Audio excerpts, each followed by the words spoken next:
Hey guys, one second, welcome back to my channel being engineer. तो well guys, जैसा कि पता है कि अभी आरआरबी रेलवे द्वारा जो टेक्नीशियन का पोस्ट खाली है, मतलब वैकेंसी निकला हुआ है। तो आप लोग, बहुत सारे लोग भरे भी होंगे। और ये फर्स्ट टाइम इंजीनियर लोगों के लिए है कि फर्स्ट टाइम इंजीनियर के लिए जो है रेलवे में जॉब मिल रही है, वो भी 1100 सीट के आसपास है।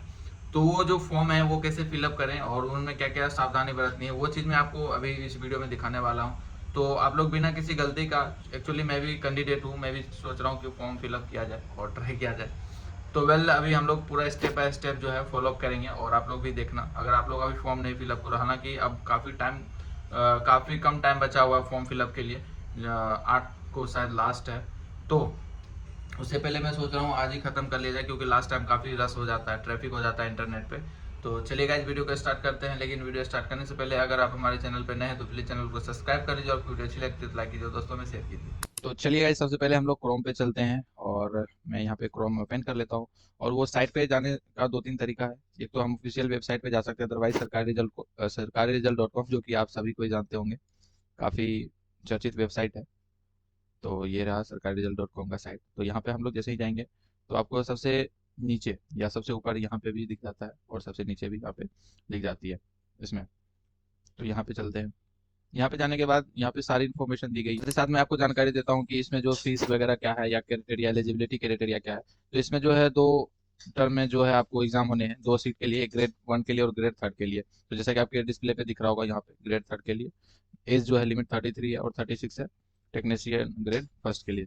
तो यहाँ पे जैसा कि जनरल ओबीसी 500 दिख रहा है, SC ST और पीएच जो है 250 रुपये, और ऑल कैटेगरी फीमेल 250 रुपये। तो लेकिन इसमें क्या है ना, जो ओबीसी, जो यूआर है, अनरिजर्व वाले हैं, तो ये सबको 400 रुपये वापस हो जाएंगे, और जो उससे नीचे हैं उनको पूरा 100% रिफंड हो जाएगा। और ये तब होगा जब आप एग्जाम में बैठोगे तब। ठीक है, लास्ट डेट यहाँ पे 8 अप्रैल का दिखा रहा है। अब देख लेते हैं कि यहाँ पे क्वालिफिकेशन क्या नीडेड है। तो आपको यहाँ पे मेंशन हो दिख रहा होगा क्या क्वालिफिकेशन है, फिर भी मैं बता देता हूँ। जो बैचलर डिग्री कंप्यूटर साइंस या इलेक्ट्रॉनिक्स फिजिक्स, मतलब जिन्होंने इंजीनियरिंग कर रखा है, डिप्लोमा कर रखा है, या बैचलर ऑफ इंजीनियरिंग कर रखा है, या BSc in combination of any subject stream, physics, electronics, computer science, IT, ये सब कर रखा है, तो ये सभी जो है एलिजिबल है टेक्नीशियन ग्रेड 1 के लिए। ठीक है, और जिसमें वैकेंसी है 1092, मतलब 1092 वैकेंसी है इसमें। अब देख लेते हैं दूसरे वाले में, जिनमें काफ़ी वैकेंसी है, 8500, सॉरी 8052 वैकेंसी है। इसमें ये ग्रेड 3 के लिए है, तो इसमें सारी इन्फॉर्मेशन यहाँ दी गई है, आप लोग रीड आउट कर सकते हो।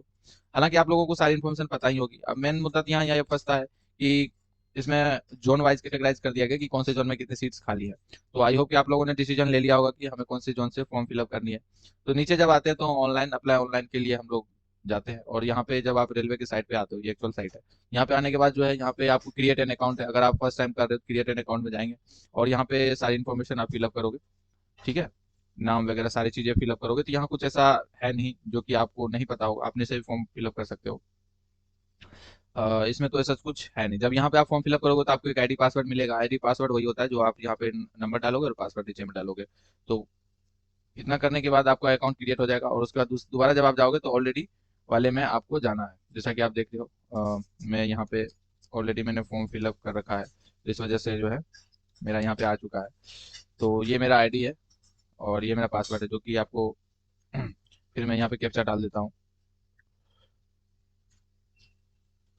कैप्चा डालने के बाद हम रिडायरेक्ट हो जाएंगे, लॉगिन हो जाएंगे, और यहाँ पे जैसे ही जाओगे जनरल इन्फॉर्मेशन में आपको सारी चीज़ें यहाँ पे दी गई है।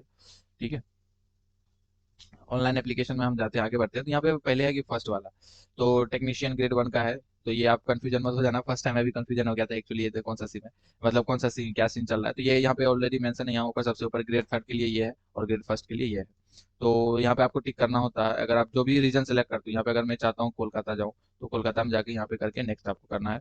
तो आप रिडायरेक्ट हो जाओगे उस पेज के लिए, और यहाँ पे सारी इन्फॉर्मेशन डालनी है। तो अभी मैं आपको एक फॉर्म फिलअप करके दिखाता हूँ। ठीक है, तो जैसा कि मैं कोई सा भी फॉर्म ले लेता हूँ, लाइक तिरुवनंतपुरम का ले लेता हूँ, और इसके बाद मैं नेक्स्ट करता हूँ। तो नेक्स्ट करने के बाद जो है यहाँ पे ये जितनी भी डार्क दिख रही है, जहाँ पे आपको red cursor, red red cut mark दिख रहा है, तो वहाँ आपको नहीं फिल करना है। उसके अलावा यहाँ पे मैरिटरियल स्टेटस है, अनमैरिड लिखना है उसमें, रिलीजन आप जो भी हो। उसके बाद चॉइस हिंदी, मतलब आप एग्जाम किस चीज़ में देना चाहते हो, और कट मार्क भी देने हैं, ताकि एग्जाम सेंटर पे अगर आपसे पूछा जाए, या फिर आइडेंटिफिकेशन के लिए ये जरूरी होती है। कम्युनिटी में क्या है कि मैं ओबीसी हूँ, तो ओबीसी रखा है। और उसमें एक नॉन क्रिमिनल लेयर कुछ ऐसा करके होता है, जो लास्ट टाइम मैंने बीपीएससी के लिए फॉर्म भरा था तो वहाँ पे मैंने बनाया था, आप लोग भी बनाए होंगे।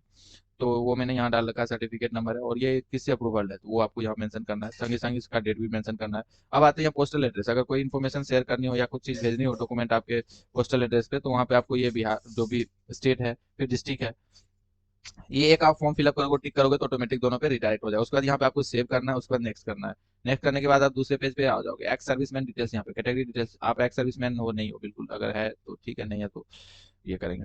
आप पर्सन कोई आपको दिक्कत है परेशानी है या आप लंदे लुंगड़े हैं तो यहाँ पे आप मेंशन कर सकते हो। इकोनॉमी बैक क्लास है तो एस और नो करना है, अगर यस करते हो तो यहाँ पे आपको सर्टिफिकेशन की जरूरत पड़ेगी, ठीक है। फिर उसके बाद आप लेना है यहाँ पे है करंट एम्प्लॉय, तो आपका शायद हो भी सकता है नहीं भी हो सकता है तो डालिए, नहीं तो कोई बात नहीं। फिर यहाँ पे एक कोर्स जो होता है गवर्नमेंट के द्वारा, ये अगर आपने कोर्स कंप्लीट किया हुआ है तो ठीक है, नहीं तो कोई बात नहीं। उसके बाद यहाँ पे आपका बैंक डिटेल मांगता है, बैंक डिटेल इसलिए मांग रहा है क्योंकि बैंक डिटेल से क्या होगा कि आपका रिफंड जो है इसी बैंक में आएगा। अब आगे बढ़ते हैं।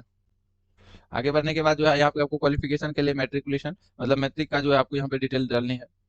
और उसके बाद इसके अलावा आपने क्या करा, मैट्रिक के बाद आपने क्या करा, आईटीआई करा है कि क्या करा है, वो चीज आपको यहाँ पे मेंशन करनी है। उसके अलावा और भी कुछ करा है तो यहाँ पे दिया हुआ, बैचलर ऑफ साइंस करा है, बीई करा है, डिग्री ऑफ इंजीनियरिंग करा है या डिप्लोमा करा है, तो वो सारी चीजें आपको इन्फॉर्मेशन यहाँ पे भरनी है। अगर ऐड और है तो यहाँ पे ऐड करना है, अदरवाइज नहीं करना है। फिर उसके बाद आता है फोटो का, तो फोटो यहाँ पे जैसा कि देख रहे हो, यहाँ फोटो जो है आपको 30 से 70 KB के बीच में मांग रहा है, ठीक है। तो आपको वो चीज आपको देखनी पड़ेगी, आप कंप्रेस कर सकते हैं, ऑनलाइन कंप्रेसर भी यूज कर सकते हैं, अदरवाइज वैसे भी। अब मैं आपको बताता हूँ कि ऑनलाइन कंप्रेसर हम कैसे यूज करें। ऑनलाइन कंप्रेसर तो यूज कर ही सकते हैं, अगर आप डेस्कटॉप से यूज कर रहे हो तो आप बिल्कुल ऑनलाइन कंप्रेसर यूज ना करें, ठीक है। तो मैं आपको बता देता हूँ, जैसे मैं एक फोटो खोल के आपको दिखाता हूँ। जैसे ये फोटो है, ठीक है, जैसे ये मेरा फोटो है, तो जैसा कि यहाँ पे देख सकते हो इसकी डिटेल यहाँ पे स्पेसिफिकेशन क्या डाली हुई है। यहाँ पे 32 kbps का है, तो अगर मैं चाहता हूँ कि इसको इंक्रीज करूँ तो आपको बेसिकली कुछ नहीं करना है, आपको ओपन टू पेंट करना है। पेंट में आप जैसे जाते हो तो यहाँ पे एक ऑप्शन आता है, यहाँ पे देख रहे हो क्वालिटी इनहेंस का, रिसाइज का आता है। तो आप परसेंटेज के हिसाब से कहीं पिक्सल का रिस्ट्रिक्शन होता है तो पिक्सल के हिसाब से मैं अगर यहाँ पे डाल दूँ जितना भी था उससे 1.5 गुना हो जाए तो 150 जो है यहाँ पे इंक्रीज करूंगा। उसके बाद सेव करूंगा, तो जैसे ही सेव करूंगा तो आप जैसा कि देख रहे हो कि जो 30 kbps का था यहाँ पे 51 kbps हो गया है। यहाँ पे भी अपडेट हो गया होगा, मैं एक बार रिफ्रेश कर देता हूँ। फिर आप तो जैसा कि देख रहे हो यहाँ पे 51 kbps का हो चुका है। तो आपको ये साइज के लिए कोई दिक्कत नहीं, इसी तरह से अगर डिक्रीज करना है तो वो चीज़ आप यहाँ से कर सकते हो, ये बहुत अच्छा तरीका है, एकदम साफ सुथरा तरीका। दूसरा चीज, आप जैसे ही इससे आगे बढ़ते हो साइन वगैरह देते हो और नेक्स्ट जब जाते हो तो यहाँ पे आप जिस चीज के लिए फॉर्म फिलअप किया हुआ है ना, जैसे ये है तो ये इस तरफ आ रहा होगा यहाँ पे, लेकिन ये जैसे ही आप टिक करते हो तो ये इस तरफ आ जाता है। फिर उसके बाद यहाँ पे मार्क करना है, और ये जो प्लेस है, ठीक है, ये जो प्लेस है इस प्लेस की जगह क्या भरना है वो तो मुझे भी नहीं पता, मैंने कस्टमर केयर में फोन भी करा तो उनको भी नहीं पता था। तो अभी हर बार में मत भरो आप लोग, ये प्लेस के बारे में अगर आप लोगों को जानकारी है तो मुझे बताइए। अदरवाइज मैं जो है कस्टमर केयर से बात कर रहा था क्योंकि कस्टमर केयर का नंबर दिया गया है, तो वो मैं आपको शेयर कर दूंगा कि यहाँ प्लेस की जगह क्या आना चाहिए। उसके बाद ये जो वेबसाइट है ये साइट का थोड़ी गड़बड़ी है, क्योंकि जैसा कि आप देख रहे हो ये पूरी तरीके से जो है कहीं ना कहीं गड़बड़ है। तो कर्सर मेरा दिख रहा होगा, ये बॉक्स बन के आ रहा है, तो यहाँ जो भी चीजें हैं वो दिखनी चाहिए। यहाँ पे नेक्स्ट, सेव या प्रीवियस का यहाँ पे ऑप्शन आना चाहिए, जो कि नहीं आ रहा, तो कहीं ना कहीं ये इसका साइट का दिक्कत है। और ऐसा नहीं है कि मेरा नेट का इशू है, नेट बिल्कुल मेरा झकास चल रहा है, जैसा कि मैं आपको नेट टेस्ट करके भी दिखा देता हूँ। तो ऐसा मत सोचना कि नेट का दिक्कत है या सर्वर का दिक्कत है, मैं 3-4 बार ट्राई कर चुका हूँ ऑलरेडी, तो उसमें कोई इशू नहीं है। तो जैसा कि देख रहे हो नेट यहाँ चल रहा है अच्छा खासा, तो नेट का भी इशू नहीं है, ये साइट की दिक्कत है, ठीक है। तो इसके बाद जैसे ही करोगे आगे जाओगे तो आपको पेमेंट का ऑप्शन आ जाएगा। तो आई होप कि आप लोगों को समझ में आ गया होगा कि ये फॉर्म जो है कैसे भरना है, ठीक है, आप लोगों को अच्छे से समझ में आ गया होगा। और अगर इसके अलावा कोई दिक्कत होती है तो आप बिल्कुल, आपको मैं बता देता हूँ कि आपको फ़ोन नंबर कहाँ पे मिलेगा, कहाँ से आप बात कर सकते हो। तो जैसा कि यहाँ पे देख रहे हो ये यहाँ पे नंबर दिया गया है ना, हेल्पलाइन नंबर दिया गया है, कोई भी अगर कोई इशू है तो इस नंबर पर आप बेफिक्र होकर कॉल कर सकते हो, ठीक है। यहाँ पे नंबर दिया गया और टाइमिंग दी गई है कि 10 बजे से लेकर 5 बजे तक ही कॉल कर सकते हो, इसके अलावा आप कॉल करोगे तो वो कॉल पिकअप नहीं होगा। तो आई होप कि आप लोगों को समझ में आ गया होगा कि कैसे फॉर्म भरना है। और सबसे पहले और सबसे लास्ट में बेस्ट ऑफ लक उन बच्चों के लिए, अच्छे से प्रिपरेशन कीजिए और आई होप कि आप लोगों का रिजल्ट इसमें बन जाए, क्योंकि ये हालांकि इन्होंने ये गाइडलाइन निकाला है कि ये हर एक ईयर होगा, लेकिन कल किसने देखा, कल हो या ना हो, लेकिन अभी जब हमारे पास अपॉर्चुनिटी है, मौका है, तो हम हाथ से क्यों ही जाने दें। मैं भी प्रिपरेशन कर रहा हूँ, अगर हालांकि मेरे पास उतनी टाइम मिलती नहीं है, मैं भी जॉब कर रहा हूँ इस वजह से, तो फिर भी मैं ट्राई करूंगा कि अगर कहीं कोई कंटेंट मिलता है तो मैं आप लोगों के साथ शेयर करूँ, बिल्कुल भी। तो आज का वीडियो यहीं रखते हैं, मिलते हैं नेक्स्ट वीडियो में, तब तक के लिए बाय बाय, टेक केयर, अपना ख्याल रखें।